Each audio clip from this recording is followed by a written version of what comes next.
What's up, gamers? Welcome to Battle Mallet Podcast, episode 58, Special Operations Mask Force. For anyone that isn't familiar, the Battle Mallet Podcast is the journey of three busy gamers playing games that they love, balancing life with those games, and making their way to the Nova Open Convention every year. Registration opening soon. My name is Jerod Johnson. Tonight, I am joined by Trace Al Capone Hyde. What's up, everybody? And Jason Tabled Noob Murray. Do you know that Power Wash Simulator Warhammer 40k releases in just 3 days on Steam? Just 3 days on Steam? 3 days away. Man, now we can all cleanse the taint of chaos from various Warhammer 40,000 universes. It feels even worse when you say it. It does feel bad to say it out loud. Anyway, so moving on from that, we are here recording on the 23rd of February. I hate it's too many R's. And this comes from a kid that grew up saying rural. Anyway, here we are. So we're a week out from Nova, but it's been almost 2 months since we've recorded. So there's a lot to catch up on. I'm going to kick things over to Trace. What you been up to? I've been painting tiny mans. Wait, sorry. Huh. We're so good at podcasting. Yeah. So in this episode, we're going to spend some time catching up on what we've been up to. We're going to talk a little bit about our plans for Nova. And then we're going to go into a deep dive on some decks that Jason and I have constructed using the Malevolent Masks. How does Jason say it? He's not even paying attention. Malevolent Masks. That's usually how it comes those out. Things. Maleficent Masks. The magnificent masks. Yeah. So that's what we're going to get into eventually. Now, Trace, apologies for interrupting. You've been painting some tiny mans. Continue. Yeah. I have 200 tiny mans almost completely done. Oh, good for you. I need to do a little bit of black highlighting and then do a wash on them and then put them on their tiny bases. And then I will move on to the walkers and the tanks after that. So nice. I picked a scheme for those. The scheme is called the Deathless, I believe. Yeah, the Deathless. And I had no idea that they're actually one of the Solar Auxilia detachments that are heavily involved in the Beta Garmin engagements. So that's pretty cool because that fits in with the new campaign book that's coming out. They're actually from Theta Garmin. Oh. So that's pretty cool. Been working on that. I painted a test mini for some newer sculpts of the Chaos Warriors that have come out for some old world action. I did some traveling. Actually had to travel for work, which took me to wintry Wisconsin. And there I actually got to hang out with the What the Hex crew for a couple of nights. Had dinner with Davey, Phil, Brian, and Skylar on Tuesday. Tuesday. And then actually came out and hung out with them on their regular game night on their Thursday. Didn't get to play anything, but just kind of hung out and shot the bull with some people. That was fun. So thanks to those guys for their hospitality. It was a lot of fun getting to see you all and watch Skylar get just demolished by Bobby. That's right. Oh, I missed it. Way to go, Bobby. Wish I was there. Bobby got him good. It's not that hard, Bobby, but I appreciate it. But yeah, so I've not played a ton of games. I've been out of the picture for game nights pretty much for a whole month now. So that's really all I have to report on is that stuff. So, I mean, painting, you've painted essentially 2 sets of Solar Auxilia from the starter set, the infantry. that's correct. That's pretty impressive, sir. Yeah. They're on their stickies, most of them, or Yeah. I put them on a popsicle stick, but that is a slog to try and get through all those. Yeah. It's a lot. And for the Solar Auxilia, I think it's harder than the Marines, because the Marines you can paint pretty much all one color, Yeah. with a little bit of a spot color, pick out the bolter, and you're kind of done, right? Right. These, there's like carapace armor, and there's like fatigues and the rifle and all this other stuff. I feel like that they're the more intricate of the 2 sets as far as the tiny minis go. I guess we haven't recorded since the Flesh Eater Courts article dropped either. No, we haven't. Yeah, so my Morbeg Nights were actually featured on the Warhammer community page as well. So that's been a fun thing that's happened since the last time we recorded too. Super cool. It was very cool. I was very excited. It was cool to be on the page and see some of the other different ways that people had painted those models. And I felt very lucky to be on there. Jason, what about you, bud? I know you've been playing a lot of games. Some involving minis, a lot not. Yeah, so I mean, it's definitely been busy since the last time that we recorded. A month and a half ago now? Yep. Almost 2 months, something like that. I don't even know. Yep. Who's keeping count? Not this guy. So, geez, where to begin? I think I'll begin with the Purge. So every year I kind of get this thing where we start the first of the year about just getting rid of stuff and downsizing in the house in particular, like as we all gather and keep stuff. But this year it hit pretty hard with my Warhammer collection. Warhammer 40K has definitely cooled for us. We haven't played that a whole lot. We did play it Nova this past year, but that's really been about it. And I had a lot of stuff. Like a lot. Like a lot. And this is after purging last year, which cleaned out a lot of the backstock collection last year as well. But this year I had Space Marines, I had Necrons, I had a whole bunch of Train, and really have not used any of it in not just 1 year, not just 2 years, but in lots of years. So posted all that stuff up. Most of it is gone. So, definitely got rid of all the Train, and most of the Space Marines. Necrons have been slowly moving, which was a huge injection into hobby funds, and also is going to be funding a Disney trip. So that will just give our listeners the scope of which was sold.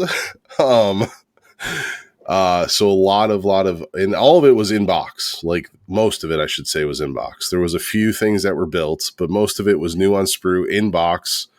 So all that stuff went. And then that kind of sparked this, like when I have so much room now, like the closet's cleaned out, the racks upstairs in the attic are basically 3/4 empty. Started the search for a new game.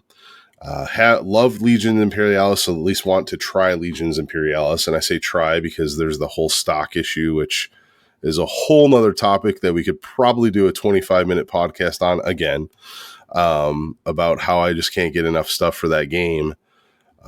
So haven't yet played that, but that is one game. Then we have MCP, which there was a little downsizing in MCP, and then I kind of stopped. I need to continue that.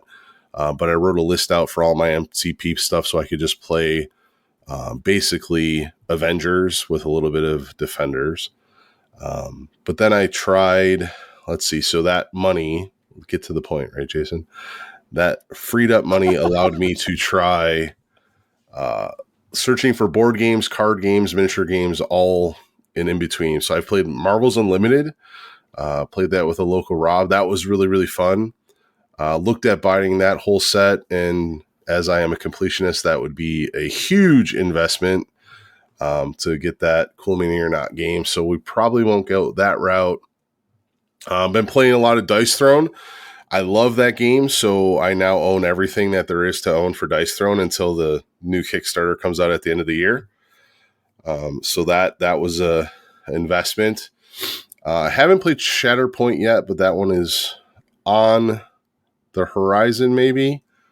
But then it's been a big investment into Lorcana. As a lot of you have heard, I have been playing with Emma, and that has taken up most of my free time with her. And then the new set just came out this weekend, so made a hefty investment into that new set. Looked at Flesh and Blood.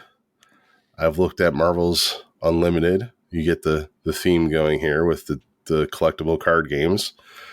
And then Pokemon, because my children have jumped into Pokemon, so I've started to explore that realm as well. And then I think on more of a miniatures front, we kicked off the Underworlds League here locally, and that has been a lot of fun and has led to the discussion, which we'll have later, where I am playing Sepulchral Guard and Masks. I got back miniatures from Justin, so my Thricefold Discord and, oh my goodness, the Ideneth Deepkin, the Cineres Razors, Sirenese Razors, Syndicate's Razors, one of them. Jared's on mute. So somebody's razors. And those both came out fantastic. So you guys haven't seen those yet, but the Copperhead look on one of the Thricefold looks fantastic.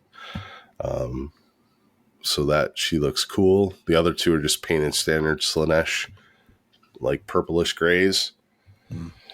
What else have I played?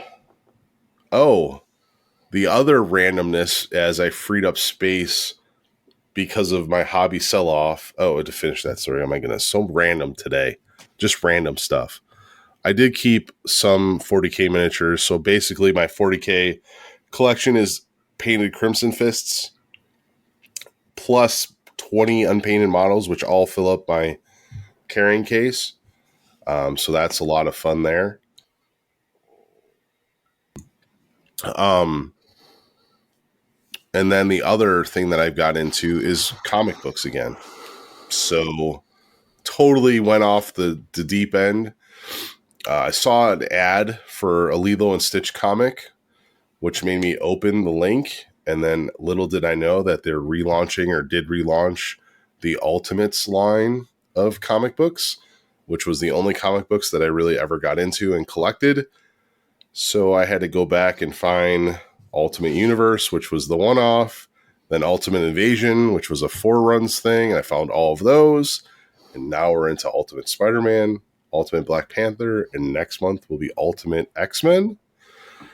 And I then picked up, oh my goodness, Avengers Awakening. Is that what it's called? I think so. It's like a redone Avengers, which is fantastic. If you haven't read it, highly recommend it.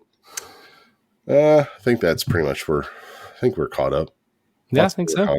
Yeah. Lorcana. Ink it. Quest it. Yep. Jerod, you? Yeah, so not a ton on the painting front. So coming into the new year, going out of last year, my son Kyle had expressed some interest in Marvel Crisis Protocol. And so, I had him playing around with it. I managed to pick up and paint a bunch of the Web Warriors. So he was running that list. And then I helped Jason out with his Purge because I felt like it would be appropriate for the Web Warriors to fight against spider foes. And I had purchased the Earth's Mightiest core set that came with the new Doc Ock and the new Spider-Man anyway. So I have Primed the spider foes that I got from Jason, but have not put any paint on them. I got a brainworm, earworm, I don't know, an itch in my creative brain, and painted the binary form of Carol Danvers' Cosmic Avenger that comes in the Earth's Mightiest Core set, and got some tips and some guidance from Trace on that one, and I'm actually really happy with how it turned out. She looks like she's made of fire or energy or something. You did great on her. I thought you did awesome. Yeah. I mean, she turned out really good. I'm excited. But with that, both of my kids swim, and on Wednesdays, the travel arrangements get a little wonky. So what I have started doing is dropping my daughter off for her practice that starts in the early evening. Then my son and I go and we play games in a game store for a couple of hours. And so for about 3 or 4 weeks, that was Marvel Crisis Protocol. We're able to get through about 2 turns in a couple of hours, hour and a half, by the time we have to pack up and get him ready for his evening practice. But that has recently turned into Pokemon, and I'm kind of excited about that because it is something that my 7-year-old is expressing interest in as well. So it's just games that we can play together. And my wife has actually played a couple of games of Pokemon with the kids. So, it's been fun to be able to play games. And so now I have something that eats up my free time when I'm waiting for code to compile or waiting to hear back from somebody, or, I'm sitting in my bed trying to go to sleep and I can't. Stupid TCG Live, the app. It's killing me a little bit. It's not bad, but I do remember it's probably a year ago now, when Marvel Snap came out and Trace and I were playing that, and you're like, no. And now you found the beauty that is a card game on your phone. I know. Makes me wonder what I was missing out on. Do you guys even play Marvel Snap anymore? I have it still. I've played it every now and then. I have not played it as much as I was playing. Jason wants it to be a real card game. Yeah, if it was a real card game, I'd play it. It would be a great real card game. But outside of that, I've been participating in the Underworlds League, and I have actually worked my schedule out to actually be able to play on Mondays with most of the crew. And then my brother came up a couple of weekends ago. And so we got some games in. We got played a bunch of games in, didn't you? Yeah. Well, so he played some Pokemon with the kids. We got 2 Combat Patrol games of 40K in, and his Necron Combat Patrol just absolutely stomped my Grey Knights Combat Patrol. And then we played in a game of Age of Sigmar. And then we just got some little, we played some Pokemon games and little stuff in between there. But we played legit Garage Hammer. I set up my tables in the garage. We had it set up so that we were out of the way, so that, we could get set up, we could take a turn, and then go do something with the kids, eat a meal, come back, take another turn, play with the kids outside, take another turn, get the kids to bed, take another turn. But it was all set up in the garage, and we played that. And I understand now why OCR Bone Reapers are at the top of the faction list, because I'm not even running what was the preeminent subfaction that just turns off spells on a 2+, which is a 4+ now. I think the Null Myriad. The Null Myriad, yeah. I'm running Petrifex Elite because the lore attracted me, and the paint scheme I thought was cool. But yeah, so been getting a lot going on. Rim Racers is supposed to drop this week. Supposed to release on the 29th. Yeah, I can't wait to get that in. We'll keep you guys posted on that one. I'm excited. Play that. I'm really excited to get it and take it back to Nova and see if we can't get a game of 5 carts going at once. Oh, that'd be awesome. Or 2 games of 5 carts. Yeah. Just pack it all and be in the lounge, just playing Mario Kart, but with minis. Mm-hmm. I think the other big thing that we didn't touch on, Jerod, was both you and I joined the online league for the first time in a very, very long time. No, that's true. Made our triumphant return to that. Triumphant is a strong word. Yeah, because I think we're both 0-1 right now. Hey, I might have lost by 1 point. I gave them the Murray special where it's supposed to be best of 3, and I'm like, listen, you win game 1, you win the whole thing because I don't have 3 hours to play. Sorry, it's just the way it is.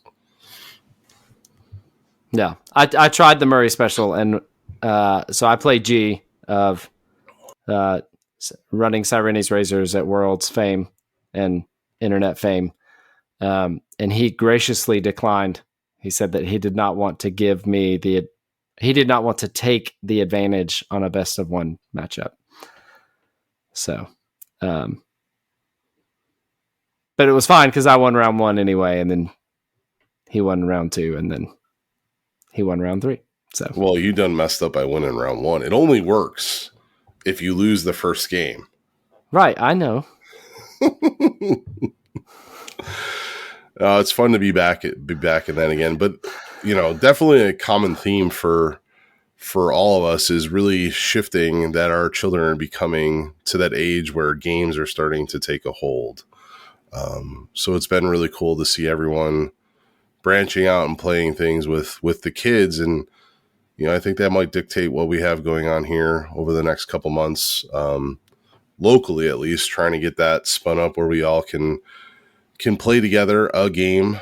Looks like this might be the Pokemon train, but hopefully it branches into other more tabletop board game stuff. But it is really, really cool to hear those stories or see those stories as they come across. Our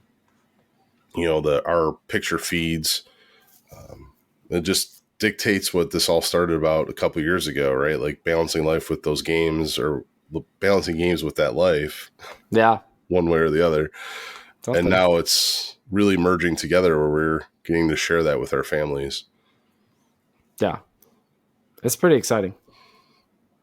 It is, but Nova will always be ours. Nova will always be ours. So, speaking of Nova, why don't we break here? And when we come back, it'll be a super short segment because we don't really know what we're registered for, but we're just going to chat about the schedule and what our potential plans are for Nova 2024. We'll be right back.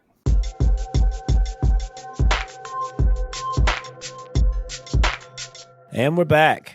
All right, boys, it is that time of year. It is the time of year where the excitement and the buzz of the Nova Open schedule is upon us. Tabletop events posted that today, the same day that we're recording, I believe. It became official today. So lots of fun things on there. It sounds like we have many options across all the days that were there to play games, and there were some cool new seminars that I noticed when I was looking through of folks from across the pond who are coming over here, which is a good sign because that means that Nova is growing, but we knew that already. So the schedule's out. What are we thinking that we might be looking to participate in a little bit this year? Jerod, why don't we start with you? Yeah, well, I mean, I think the first and foremost is, it's our one big chance every year to play in a big Underworlds game, big Underworlds tournament. So it's on Sunday again. It'll be another, I assume, 5-round slog of just amazingness, starting at 8 a.m. The primer is not live yet, but I'm sure it'll be up soon. And then outside of that, I don't know. I mean, what did we sign? We signed up for Kingdom Death last year and then just didn't do it. And then we just played free games. I don't think we signed up for anything last year. Well, we didn't know. We definitely had tickets to a bunch of stuff, but we didn't participate in any of it. There were MCP things that we had planned to do that we just did not participate in. We did the MC Open play. Yeah. But we had a team ticket last year. Oh, and we dropped late. Yeah, we dropped before the event, but late. Yeah. and really, like, there was not, we didn't play anything organized with a ticket other than Underworlds. Yeah, that's true. And that's where this conversation, for our listeners, this is a pretty raw conversation. We talked about it a little bit earlier today via our Friday Discord session, but not in depth. But this is the most exciting week until we get to Nova, is kind of like figuring out the schedule and what we want to do, because it dictates our hobby for the whole summer. We go through it every year. Like, are we going to sign up for events? Are we just going to go and do whatever? Are we going to play team events? Are we going to play this game, play that game? And we're right in it now. Like, I think, as you pointed out, Jerod, like, Sunday will be Underworlds. For most of our listeners, like, that is going to be the controversy. Oh, look, Nova is a single day event, or, how can you have a 64 player sign up and just do one day and not a cut? I like Sunday. Like, it is. Listen, we are not associated with the event in the arranging, scheduling process. I just really prefer it on Sunday because it gets it off all the days that have the main games of 40K and AOS. I prefer a one day because it allows me to take the other 4 days of Nova and do whatever the heck I want with it. Although I would love to have a cut, because I do think that spreads your games out. It makes the first day really intense, and then once you make the cut, you can kind of just go with it. But I just want Underworlds one day. But then what about the other days? We have all these other games that we're all interested in. What are we going to do? What are we going to do? I mean, that's the question. And so I think probably what's going to happen is I think we'll probably get an MCP team tournament ticket. Our lost but not forgotten former podcast mate Danny threw in one of our group chats, who was going to join he and I in being the worst MCP team. And so the backstory there, because we actually didn't talk about this, is I think that Danny is on like a 8 or 9 game winning streak when playing against me in Marvel Crisis Protocol, because I am really just a Timmy when it comes to Marvel Crisis Protocol. I want to put my cool minis in the middle of the table and have them do cool stuff. And it turns out that when you put all of your miniatures in the middle of the table to get beat up on by the likes of Dormammu and She-Hulk and Captain Marvel, Cosmic Avenger, you don't really score a lot of points in the game. So anyway, all of that to say, I told Danny that I would join him and that they could just throw me at whatever they think the hardest list is going to be in the team matchup, and I will just take one on the chin and hopefully throw a building or two and do like one cool superpower, and then in the game after round 3 and go get a snack or a drink or something. But other than MCP and Underworlds, like, Old World conflicts with Underworlds, so that one's going to be, that's off for me. I mean, the Age of Sigmar doubles, it's always on Thursday. That's always up in the air. But yeah, I don't have anything solid. I don't have anything definitive other than Underworlds and like 80% on the MCP team thing. Yeah. What you got, Trace? So I'm highly conflicted this year. Because Old World coming back, that's the game that got me. Fantasy is what got me into the hobby long time ago. And so with its kind of revival, the Old World event is Saturday and Sunday. And so I want to play Underworlds on Sunday, but I also don't want to split an event, play on Saturday of Old World and then split it with Sunday and play Underworlds. So I'm kind of on the fence right now as far as what I'm going to do. Because I had a lot of fun with all the opponents that I played last year in Underworlds, even though I will always be in Jerod's pocket when it comes to Underworlds. Just constant. And then there's also things that are happening earlier in the week. So to kind of backpedal just a touch, if I play Old World, I will probably not be the third in the team tournament for MCP. So that would probably be Jason and Jerod and Danny. But there's also Friday events for Legions Imperialis, which we all have models for. It doesn't look like there's terribly high amounts of tickets for that event. So that will probably be a deciding factor is how quickly those sell out. But there's interest there, at least from my perspective, because like I said in the intro, I'm painting lots and lots of tiny men. And I want to play with those tiny men. And like Jerod said, there's been several years that we've played doubles in AOS. It is definitely not off the table. So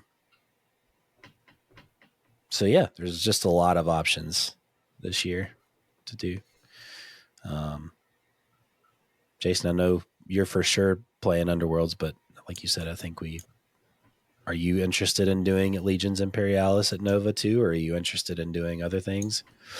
Yeah, so I mean, for me, it's just Legions. So if I did Legions Imperialis, that's Friday, then Marvel Crisis Protocol Saturday, and then Underworlds on Sunday, which I am not opposed to. The thing that I'm struggling with is what exactly do I want to achieve out of my con? And that is, last year we just played whatever and had fun as a group and hanging out with other groups, right? Because the other things that I have in my mind is, okay, if we're going, like I kind of want to organize an Underworlds event. We talked about it last year, but like, is that Thursday during the day doing a Rivals event? Is that Thursday night? If I do it Thursday night, that's one less night that we have in the gaming lounge, which is like the draw for me, right? So, okay, there's that. Rem Racers, we just chatted about it in the intro. Like, I'd love to bring Rem Racers and set that up. I'd love to play a game like we did with Dune last year. We did that. A Marvel Crisis event, like where we played Dormammu. That is one of my greatest memories of Nova, is just hanging out and doing that. So if we sign up for events, these things like go away. It's so stressful, but so much fun because it's, for me, I just want to play as many games. The other thing I'd love to do is I'd love to bring Dice Throne. Like I have 16 different characters in Dice Throne and just say, hey, meet up at the lounge. Let's have a little fun tournament. I don't care if you know how to play.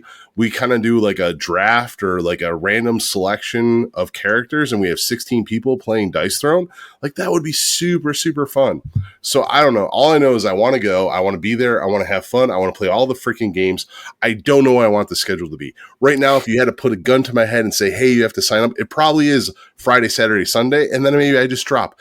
I don't know, guys. It's awesome. This is great times. Woo! Let's go sign up for Nova. Yeah, I'm not sure how much of that is Jason's true energy or his meds that he's on. Go get it. It's a little of both. But I think what's going to happen on Mountain Dew is Jason's going to sign up for a bunch of events and then drop them all. Probably. That's what's going to happen. That's probably what's going to happen. Yeah, and by the way, you would have to choose between Daytime Legions Imperialis and MCP. Because the MCP Friday, team Saturday. thing is on Friday. There's two. There's one on there's Saturday two? and one on Sunday. You shut your mouth. The one that Danny is talking about is the team tournament is on a Saturday. Yep, there it is. Saturday specifically. Nice. Cool. Yeah. So we don't know. Underworlds, yes. For Maybe. Jason and Jason. Jason and Jason. Jason and Jerod. Jason and Jerod. The law offices. Wait, let me Google. Is there a Loricana? There's not. No. There's not. I looked. There's Magic the Gathering. There's no Pokemon either. I looked at that too. Because I was going to be like, can I... Get Daniela to bring the kids up. I need you to play Loricana. Loricana is so much better than Pokemon. Listen, you got to get my kids. You get my kids into Lorcana, I'm into Lorcana. But right now the kids are into Here's a Mountain Dew. Play Pokemon. more Loricana. Yeah, you wouldn't even have to get Mountain Dew. You could just give them like Sprite or Gatorade. Prime. Gatorade, yeah. My kids don't drink soda, so anything that you give them would be. My son's vice is that Prime drink. I don't know what that is. This feels like a really bad tangent. No, it's Prime. Prime is really good, but we had to stop. Like we had to stop with the Prime. That's funny. All the kids are doing it, Jared. Yeah. Well, I'm not a kid. It's coconut water. Oh, okay. Yeah. My son would be into that. With lots of flavor. Yeah, it's got flavor. My least favorite is the popsicle. See, I like the popsicle. It is super sweet. My least favorite is the white. Too sweet. I don't like the white one. So anyway, so that's Nova. I guess we'll take a break. Yeah, we will take a break, and we'll be back in just a minute to talk about some. I can't wait for Friday. Masks decks. Okay, we'll be back in a minute. Bye.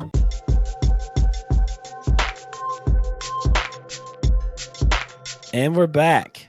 All righty, guys. So we are going to talk about the first of two decks that features the Menacing Masks expansion Rivals deck in conjunction with some deathly warbands of various flavors. The first one we're going to talk about is Jason's Warden's Waltz deck. Oh yeah, they're just dancing everywhere. They got their dancing shoes on, huh? They do dance everywhere. It's dancing. It's very pretty. It is. Dance macabre all over the place. No, that's the other death warband. That's fair. So Jason, why don't you talk through, we'll do this similar to our normal Rivals kind of format. Why don't you talk through your three favorite objectives that you have in this deck?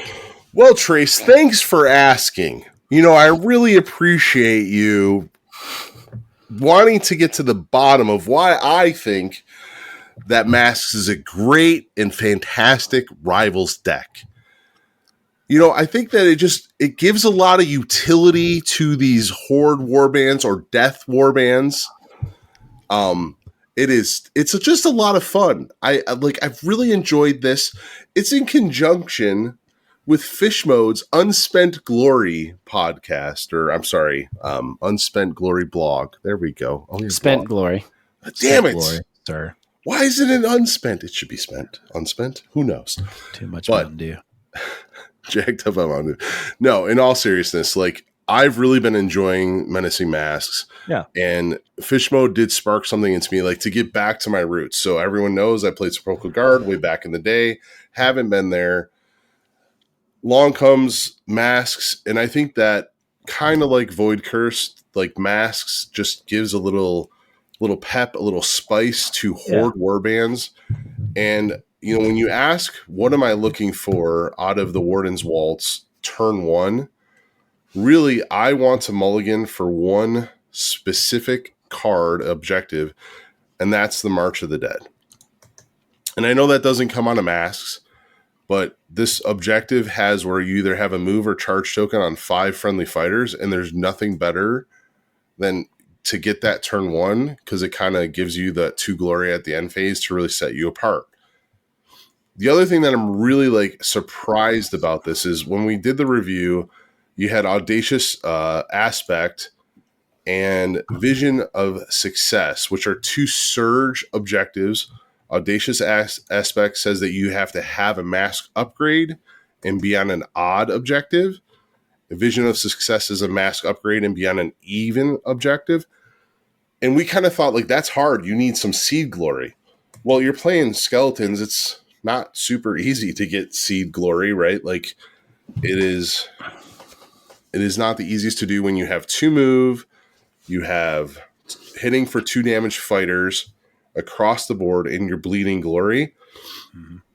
When I first tried this, I thought these two were like maybe this is gonna be a turn 2, turn 3 type of objective.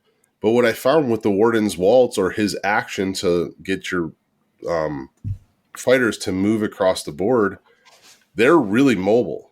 And when you pair that with March of the Dead or something like Lay the Claim, where you're holding more or retake what's ours, really turn 1, I'm just positioning anyway.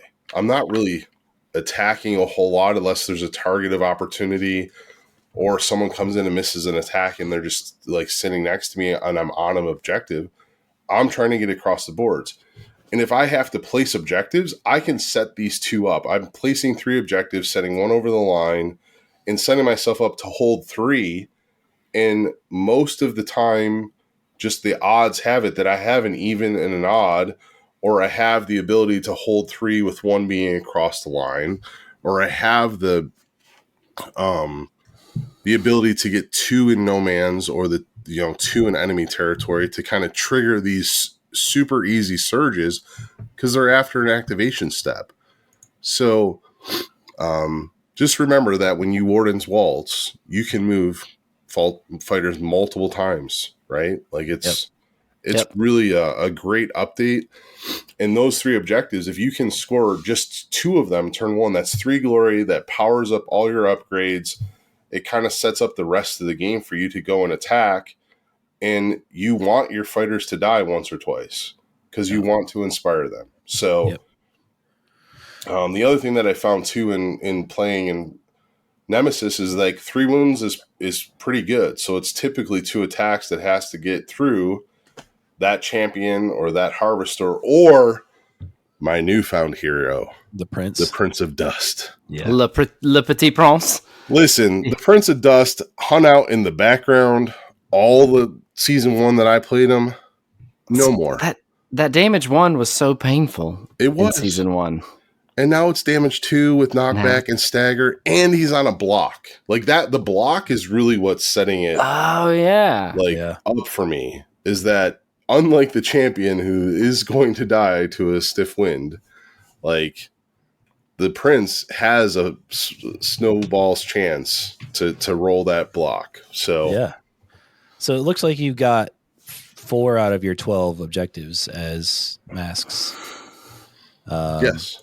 So kind of a light sprinkling, as you were talking about, just a dash. Just a dash of masquerade. All right, so walk us through some of your reasoning for some of your gambits. I see that you've got 3 of the masks gambits in here. You have Hooded Rush, Maskborn, and Unveiled Ambitions. So tell me a little bit more about, in the whole context of your gambits, as to why those 3. Yeah, so really when it comes to the skeletons gambits, it's attack more or attack again or pushes. And Hooded Rush is like, again, when you have mobility issues, if once I get that mask upgrade out, I can now push 2, which allows me to reposition if I have to get on an objective, or I can reposition to take a second swing. Like it really helps you set up those attacks that you're going to need at least 1 or 2 to get through.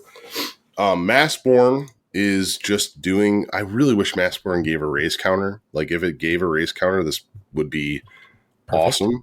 Yeah, but the fact that you can bring somebody back and then make an action with them can really help you achieve a lot that we need to achieve here. So you bring them back, there's a bunch of pushes, you can make that attack action.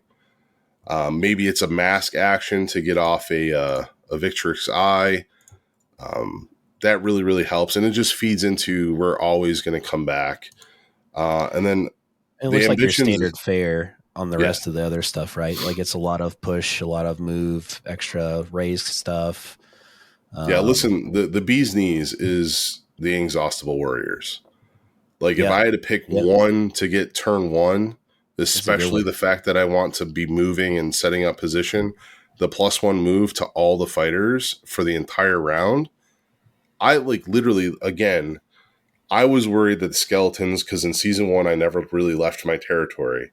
Yeah. The last game that I played, I ended up by resurrecting a fighter and in 2 actions getting him to the back of a lawn board to hold an objective. There is a ton of movement in the skeletons now. Exhaustible Warriors is a big part of that. But so is Hooded Rush. There's also a bunch of pushes in there as well with the gambits. So there's a good mixture. Yeah.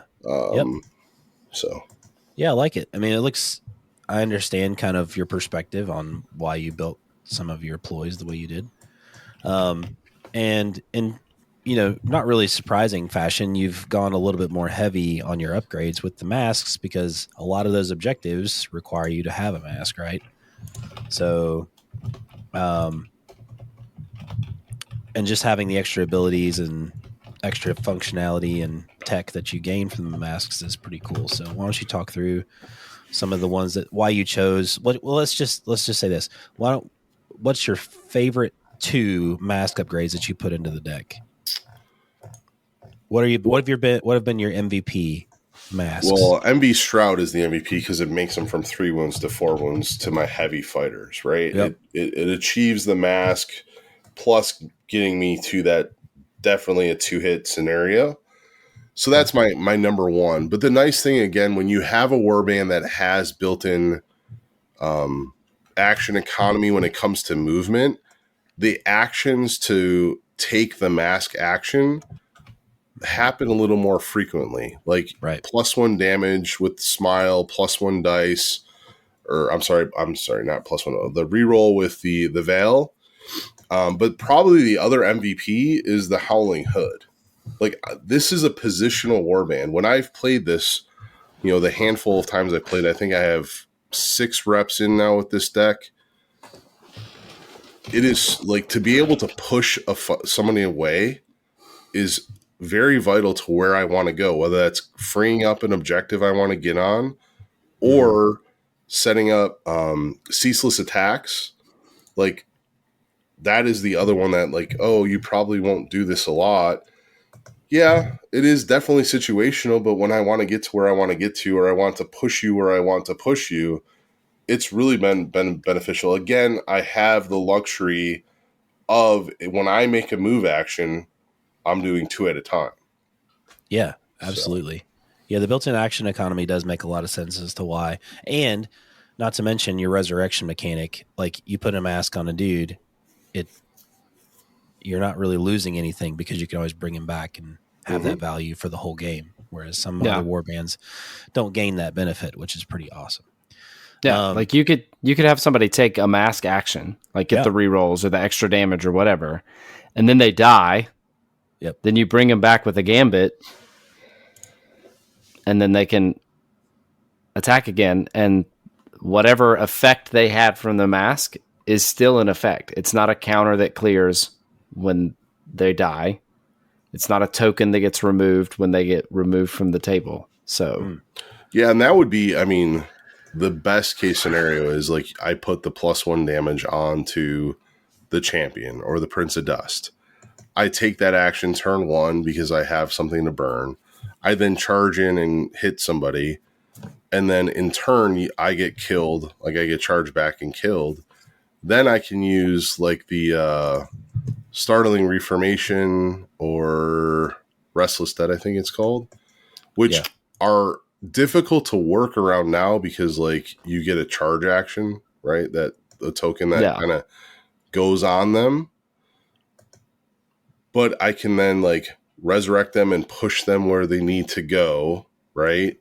And if I'm all charged out, I can then attack, or you use the card to make an attack action with a masked fighter. Like, they're just, and again, ceaseless attacks is probably the easiest way to get that to trigger off. But the fact that I now have the mask on there, or if I resurrect them with the warden, I now have another activation to use the +1 damage. So yeah. Or any of the other utility things that you have in there, which is super cool. So is this kind of like, are you still tweaking this? Are there any adjustments that you want to make? Because I'm sure that folks will want to see this deck on the Nemesis library at some point.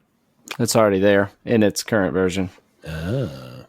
Yeah, so I'm still tweaking it because I do take out, I forget the name of it, the one that allows you to take a mask action, like with the gambit on there. I forget the name of that gambit, but I've taken that out. Taking Over is the name of that one. So I'm sorry, what was that? Taking Over. Taking Over, yeah. I've taken that out. I still think that there's a little bit to play with this. If someone has push tech against you, like, so I've played a lot of Drom. I've won against Drom. I just lost in the online league by 1 point to Drom. Because he had a push in his deck that kind of like disrupted me. So there's definitely still some learnings to go through here. But just like I fell in love with him the first time, like there's such a Swiss Army knife of a warband that I feel like I have a way out. And I think it's pretty close to being done. The other card that kind of comes in and out is Petitioner's Oath. I thought I would like that more, but I don't currently put my Petitioners in harm's way. And I haven't seen anyone play super fast aggro to get to like kind of my back line. So yeah, very cool. I like it. It sounds like you've got a pretty sound plan for what your first couple hands should be and kind of what you're looking for, which is awesome. It's always great to kind of get a peek behind the curtain of the Jason brain. Although sometimes scary. Could be. Because remember, if I win the roll off, I'm longboarding you. And you better not make a mistake in placing objectives, because if you do, that's where this warband can shine. Yeah. Agreed. So we talked about some waltzing. Now let's shift gears a little bit. We're still talking about some skeletons, but of a different flavor. We're going to talk about Jerod's Velmorn's Visages deck, which is a little more heavily favored into the masks. It is. So, whereas Jason was about 1/3 of his deck, as far as the objectives go into the masks, Jerod is 50-50. So why don't you tell us a little bit about your objective deck, Jerod? Yeah, so I think one of the hardest things about playing Velmorn is a lot of their surge objectives are based on hitting or killing. Right. And when you're not as accurate as you want to be early, that can be really painful. If you can spike your dice, it's great, but you can't rely on dice spiking all the time to win you games.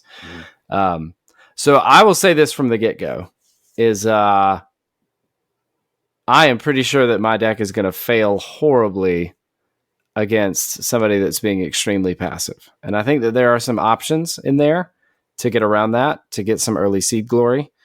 But if I get longboarded and can't get the right objectives in hand, I don't think that this deck works well. So I think it's fun. I love Velmorn. They're probably my second, maybe third favorite warband of the 60 or so that we have. That's a lot. Yeah. But to say that they're in the top 3, I think says a lot for my love for them. But so with all of that being said, I think that the masks can help shore up a lot of the shortcomings that they have on the objective front in their ability to score passively in the action phase. And so that's where Vision of Success, Audacious Aspect, and Domino Dominance, and even Feast of Violence, like those 4 surges come into play. And so credit where credit is due to Jason for pointing out Domino Dominance. there are not many like this, but score this immediately after a power step if one or more surviving inspired friendly fighters have a mask upgrade. So scoring after a power step.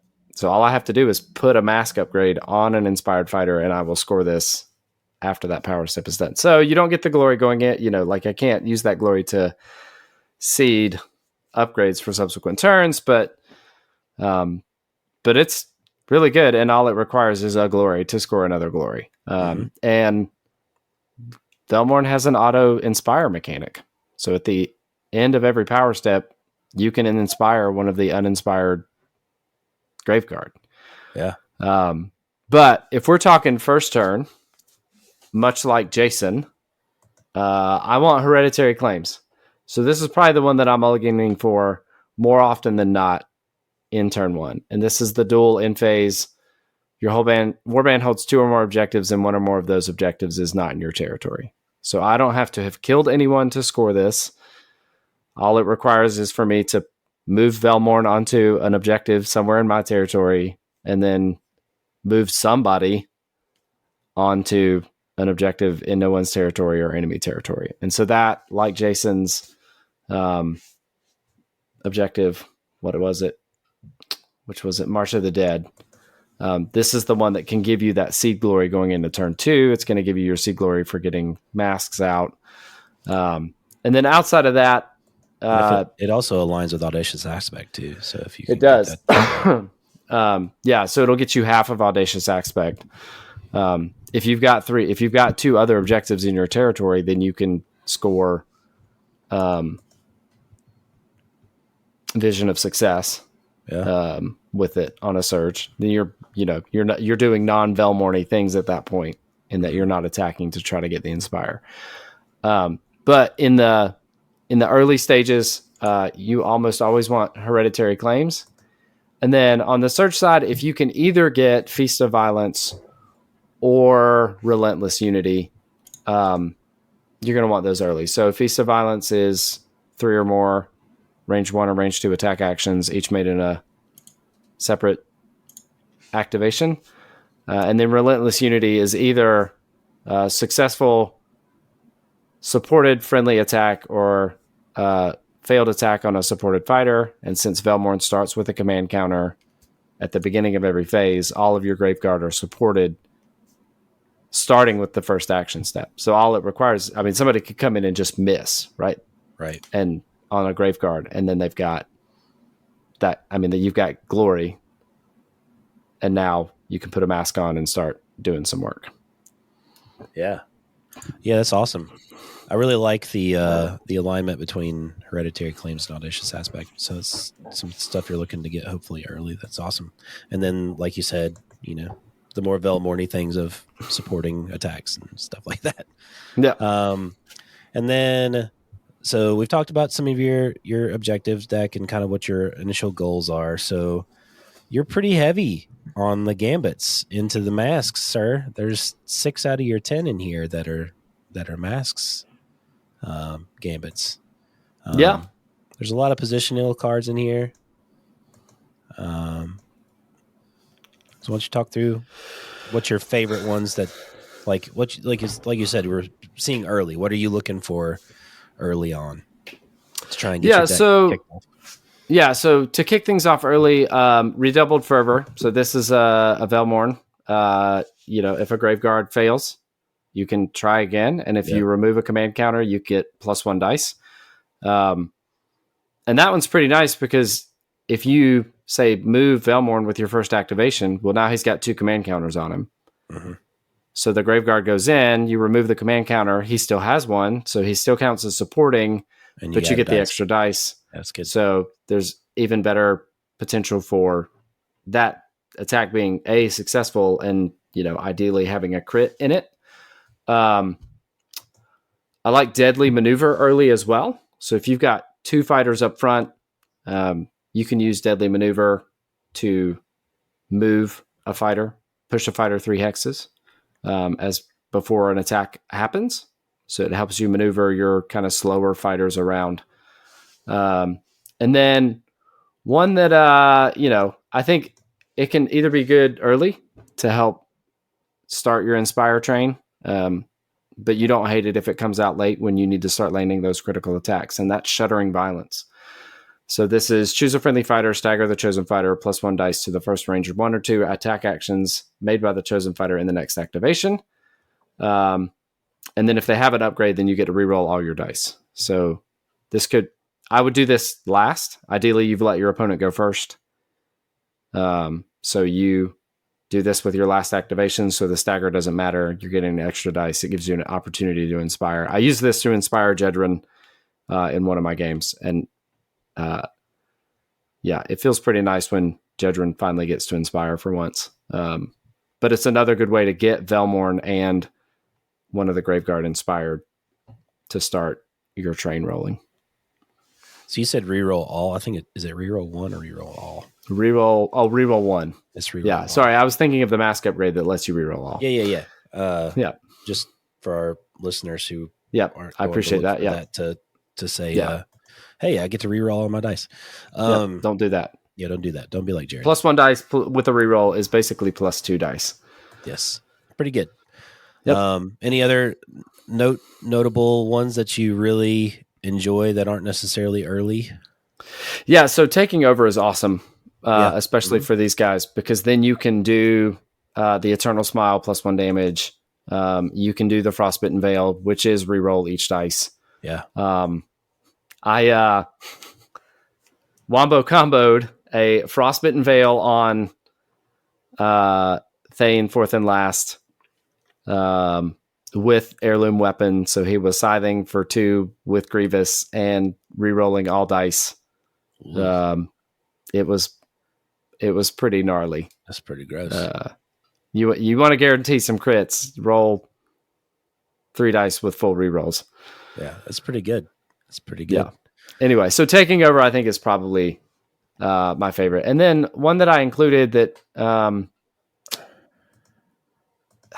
it might be, I think it's a bubble. I would just have to figure out. Like, are you have any bubble cards that you're looking Yeah, so Revealed Aspect is one. Early, you just get to draw another card, so it's a net 0, right? You could have just drawn that card instead of having it. But it's nice kind of mid-game if you've got a fighter out of action that has a mask that you want, or you don't have any masks in hand and you need one, then you get to pick one off your dead fighter. Or if you've got the Heirloom Weapon and you just sent somebody in to do +1 damage and then they died, well, now you can pick that Heirloom Weapon back up and give it to another fighter, because it says just give the chosen fighter 1 upgrade from your hand or power discard pile. I like it. So I've heard you say a couple of upgrades that seem to be kind of your favorite talking points, which it seems that Frostbitten Veil is pretty good for you. Yep. And then also Heirloom Weapon is just a +1 damage, and any just natural +1 damage is going to be excellent. Any other ones? Have you made good use of Vitrix Eye, for example, or stuff like that? Yeah, so Vitrix's Eye is nice because it gives you range, which the Warband does not have at all. Right. And where you don't have action economy, like the Sepulchral Guard, being able to make an attack without having to charge can be useful. Can do that 1 damage down. I have on occasion spiked the crit, so it does Grievous, right? And Nice. so now not only am I doing 2 damage to something, but I'm also inspiring. It lets you inspire before you go in. And then Jason called this one out, but Envy Shroud, right? Taking a Graveguard from 3 wounds to 4. When you couple that with Shaishan Infusion, which is a heal 2, it can be like, that can be my entire last activation, all of the energy that I just spent to put 2 damage on that Graveguard and make him vulnerable. Well, now not only did you undo all of that damage, but you also gave him another wound. So now I have to do that again. And as Jason said, like the 3 wound fighter requiring 2 attack actions to go through, in the world that we live in where a lot of fighters do 1 damage, well, now a 4 wound fighter might be 3 attack actions to get down. So I just want to I just Go want to ahead. mention how well Envy Shroud is written too. Like, Yes. it's +1 wound. There is no, like, it can go on a large fighter. Yep. But I really like when you give this to a fighter, if the fighter has other upgrades, break those cards.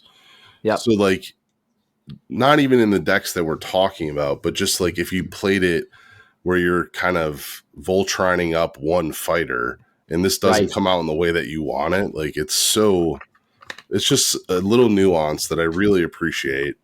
I think in the context with Jerod and I, which we're using in, it's probably the only upgrade that's going on the fighter anyway, but Yep. it is a nice little touch. Yeah. Yeah. And then the sleeper is Praetorian. And I have used this to basically just let Velmorn do whatever he wants to do in action phase 3.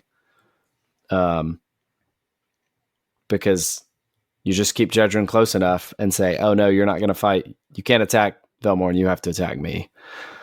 And that can keep Velmorn on an objective that he needs. You know, if I'm trying to get protected inheritance, you know, that it just has a lot of uses. It's pretty slick. I would say playing against you, playing the Mask Sons of Elmorn, I found it more interesting, but like, what do you prefer? You like the Masks or do you like your your Fearsome Fortress? Fearsome Fortress, yeah. So I think Fearsome Fortress, I think, has better passive end phase. And I think the ceiling is higher between Conquer Domain, Stockpile, and Man the Walls. There any end phase denial in Fearsome Fortress. So if you have Hereditary Claims, 2 glory for being on things, you don't have to kill anybody. Conquer Domain, you have to be in the Fortress Zone. And I have scored 4 glory off of that card before with Sons of Elmorn. If you get the right upgrades on, if the objectives are in the right spot, or you can move them with Mason's Great Hammer. If you have the upgrade on that says that you count as being on a feature token, I count it as a 2 glory in phase. Anything that you get above that is bonus. Stockpile, be on 2 objectives or any number of objectives that add to 6 or more, and then Man the Walls. I mean, that's 8 in phase glory, and that's the coveted in phase is the 2 glory in phase. Masks has a sneaky 2 glory in phase in Hooded Stranger. So you need somebody with a mask in enemy territory, and if nobody's next to them, then it's 2 glory. So like the actual ceiling on my Velmorn mask deck is 15, but I think it's a lot higher than that for my Velmorn Fortress deck. I can tell you right now. Yeah, so the glory, if you count Conquer Domain as 1 glory, is 17. The glory ceiling in my Fortress deck is 17. Really, you should call it 18. Probably 18 or 19. So it's 18 and 16 is what the difference is. Yeah. Which can be big, right? I am a lot more comfortable ditching a 2 glory in phase in my Fortress deck than I am. So here's my next question, though. In Masks, do you feel like your surge scoring is easier or harder in this deck versus Fortress? It's definitely easier in this one, but the order changes. So you want your surges super early in Fortress. That's not necessarily the case here. Yeah, you want them mid late game. Yeah, where it might not matter anymore. Yeah, I know. I don't know. I think they're both fun. I think Fortress probably plays into Velmorn a little better, that counterpunch. But to Jason's point, I think the Masks gives you, I think there's a lot here. And I think that it gives you ways to play warbands that have been around, ways to go back to your favorites, just because the scoring is kind of universal. Any warband can be on an objective an odd numbered or an even numbered objective. Any warband can throw a mask onto an inspired fighter. Mm-hmm. Any warband can have a fighter in enemy territory with a mask on with nobody adjacent. That's none of those are contrary to most warbands. And I think that's the thing that excites me most about the mask deck. Mm-hmm. And I don't think it's something that we keyed on in our initial review of it. That is definitely worth talking about is just how versatile this deck can be for a lot of warbands. Yeah. And that it can fill in tiny cracks like the Sepulchral Guard. It can fill in big cracks like Sons of Elmorn have. And I'd be interested to see, how it plays with other warbands. I'm excited to see what other players in the meta do with it. Another warband that comes to mind which is very different than the two that you guys are doing, is Drom. To me, because it's doing a lot of the same things that they're wanting to do, which is be kind of midboard, and take some of that aggro out of them a little bit. I mean, Vitrix's eye on any of them. Yeah. I mean, that's what I'm saying is they love +1 damage. They like rerolls, but the problem is that, so there's a couple things, right? With the way that the game plays now, where if you have 3 charge tokens, you can make another action. That's right. That's a little different world. If we were if it was, so there's other things too. Like you could charge with 2 fighters, move with another, take a mask action. Yeah. Stuff like that. With a 3-fighter warband. Or if you've got the masks out and you're in a good spot, you take, you do Frostbitten Veil or Eternal Smile as your first action. And so now Drom, say Inspire Drom at range 4, move 4, range 2, is getting full rerolls, or the Gold Hulk is getting full rerolls. Right. If you can get them out early and that's your first action, you're getting a lot of value out of those beefy models. Probably one of those harebrained trace ideas that'll never work, but that's okay. Still fun to think about. But no, these are awesome. I'm really excited that you guys are enjoying this Rivals deck, and that you guys have found, obviously with any Rivals deck, there's going to be some repetition in the cards that you're putting in your decks, but to see how heavily Jerod leaned into the masks versus how Jerod and Jason didn't, just splash them in, is just a really awesome testament to how helpful this deck can be for a large number of warbands. So do you guys have any other closing thoughts you want to say before we wrap up this segment and get to the one, I do have another deck idea for masks that has yet to be tested, so this is just theory, and it's called Markov's Masquerade.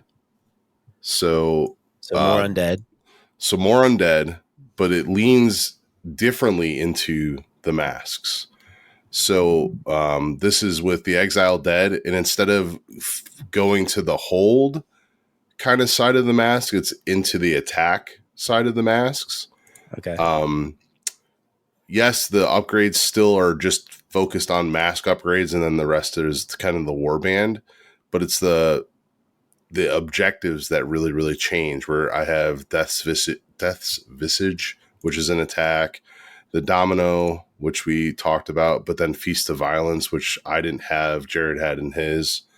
And then because you can raise this warband so easily and efficiently, you get Completed Pack, which you get a bunch of mask upgrades out, Hooded Stranger, which is a little bit easier, and then Solid Spread. And then I don't know if we touched in the mask episode, but if you get masks on Regulus and Varkov, Regulus and Markov, his puppeteer action, you could actually make the action of the mask. So you get even more efficiency out of that reroll or the +1 damage.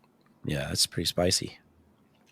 And then I know that Tyler in our local group has been playing Grimwatch, yet another Death Warband, with masks, and he has been playing them very effectively, and I think there's a lot of play there with that matchup as well. And it leads me to my last kind of comment that I wanted to bring up on this episode. As I was reflecting on the masks the other day, and we were just talking about Underworlds in general from the Nemesis format, it really made me appreciate why Nemesis, I think it's the best the game has ever been in that format, in the fact that, we had this new deck come out, but as I went back and tried Sepulchral Guard, I realized there were some other pairings that we made very early in the Nemesis format, i.e. Shadeborn and Daring Delvers, that I haven't picked up in quite some time. And unlike Championship, when we were playing that, when there was ever a new set release, it kind of shifted all decks, right? Like, because you got a new injection of cards, and just a few number of those cards could go into the decks that you were playing and working for a Warband. In Nemesis, when you get a new deck, it doesn't change the deck that you're playing. Yes, the meta might shift. You might be a new playstyle with like Force of Frost, or a new Warband that comes out like Heffalump or the Thricefold. But going back to those decks that we built, whatever it was, a year and a half ago now, with those Warbands, they're still very viable and still can be very effective. So I just really appreciate that it's kind of easier to go back in time now. And the effort that you do put into building a deck kind of stays with you for longer, for 2 years, instead of constantly having to find something new. So, yeah, that's a good shout out. I hadn't really thought about it from that perspective of your decks are a little bit more evergreen than they were before. And then also I just want to point out too, that you've talked about 2 older warbands, like with Sepulchral Guard. Yes, they've had a refresh, right? But they're still one of the OG warbands. And then you've also have Grimwatch that's Tyler's playing, that up until this point hadn't really had a lot of play with a lot of other decks. Like, I've played a couple games with the Path to Prophecy with them, because it kind of leans into that really fast objective hold that they have. But, the thought of playing masks with Grimwatch is a really cool idea. So just, that's something that I really appreciate about the way that we're doing the decks now, is that it just breathes an injection into some of the older stuff that we may not have seen with each one that comes out. So, yeah. Cool stuff, guys. Nice work. Thanks. Yeah. I'm excited to lose to both of these decks at some point. And with that, I think we will wrap up this segment and get back with the outro and talk about Nova soon.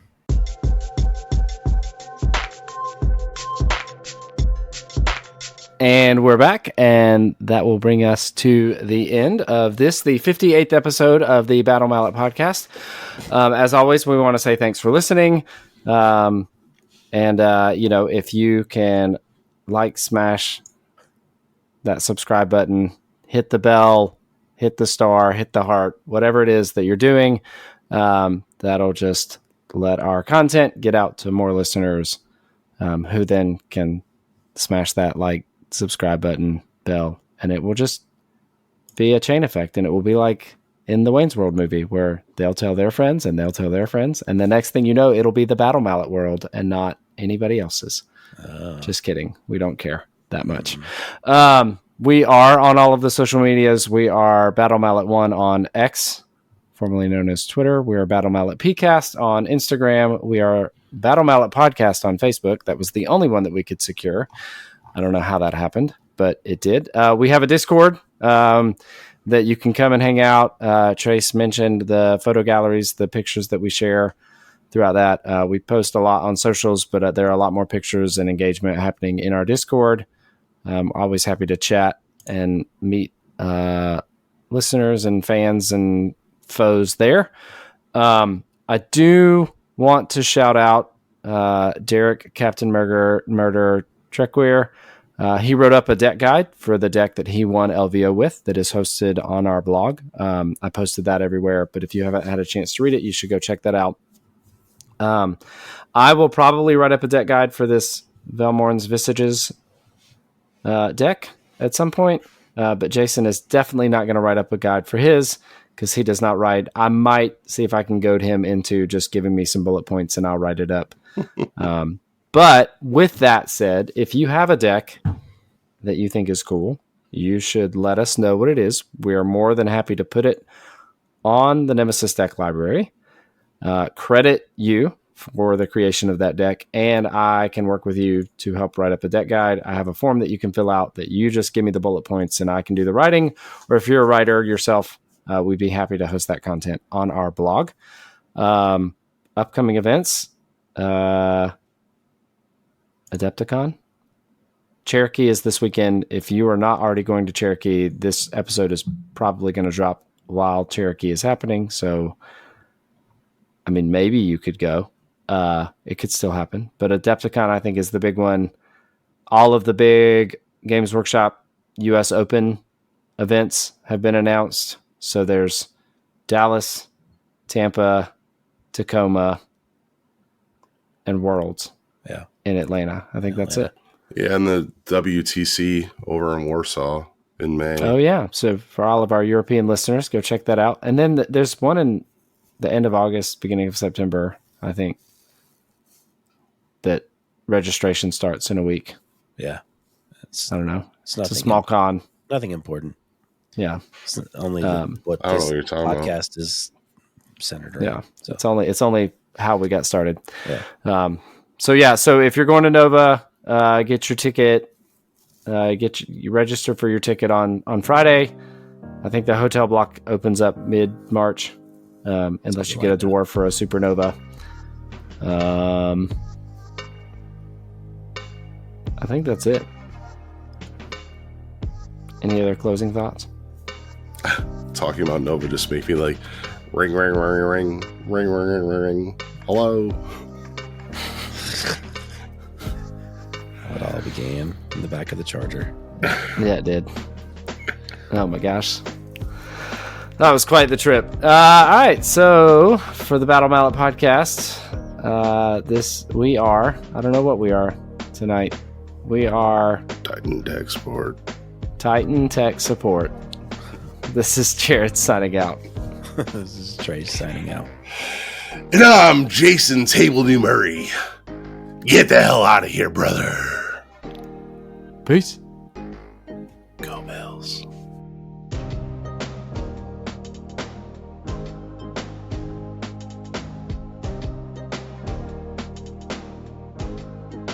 The Battle Mallet podcast is protected under the Creative Commons license. If you have further questions as to its use, you can find more information via links on podcast.battle-mallet.com. Music by Anno Domini Beats.